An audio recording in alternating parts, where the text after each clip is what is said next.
ദേശീയപാതയ്ക്ക് അപ്പുറത്തുള്ളവർക്ക് കിണറുകളുണ്ട്. കിണറിലേക്ക് തന്നെ പോകാൻ സാധ്യതയില്ല ചേട്ടാ. ഇത് തീർച്ചയായും കിണറിലേക്ക് പോകും. കാരണം ലക്ഷക്കണക്കിന് ലിറ്റർ ഡീസലാണ് ഇതിൻ്റെ കോമ്പൗണ്ടിൽ മണ്ണിൽ അടിഞ്ഞുകൂടിയിരിക്കുന്നത്. അതാണ് ഇതിലേക്ക് പുറത്തേക്ക് വരുന്നത്. അപ്പുറമുള്ള കിണറുകൾ പോയി. പക്ഷേ ഇതിൻ്റെ പ്രശ്നം വെച്ചാൽ ഈ സാധനം പോകുന്ന നേരെ കടലിലേക്കാണ്. ഈ ഡ്രൈനേജ് എത്ര ദൂരമുണ്ട് കടലിലേക്ക്, കോരപ്പുഴയിലേക്ക്? ഡ്രൈനേജ് റോഡ് ക്രോസ് ചെയ്ത് നേരെ പുഴയിലേക്ക് കയറി പുഴ വഴി കടലിലെത്തുകയാണ്. ആ പോകുന്ന പുഴയിലൊക്കെ കടുക്ക കൃഷി കല്ലുമക്കായ് കൃഷി ചെയ്യുന്നവരുണ്ട്, മത്സ്യകൃഷി ചെയ്യുന്നവരുണ്ട്. അതൊക്കെ നശിച്ചു പോയി കഴിഞ്ഞിട്ടുണ്ട്.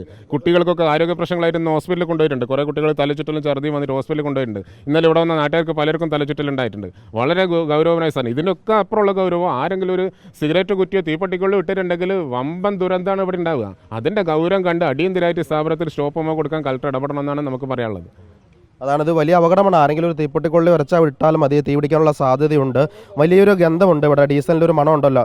ഇത് കഴിഞ്ഞാൽ ഇവിടുന്ന് മുതൽ ഒരു 80 ക്യാനെങ്കിലും കൊണ്ടുപോയിട്ടുണ്ടാവും. ഏറ്റവും ചുരുങ്ങിയത് 80 ക്യാൻ കൊണ്ടുപോയിട്ടുണ്ട്. 80 ക്യാൻ 200 പറഞ്ഞത് 11:30 മുതൽ 6 വരെ മോട്ടോർ വെച്ച് വറ്റിച്ചതാണ്.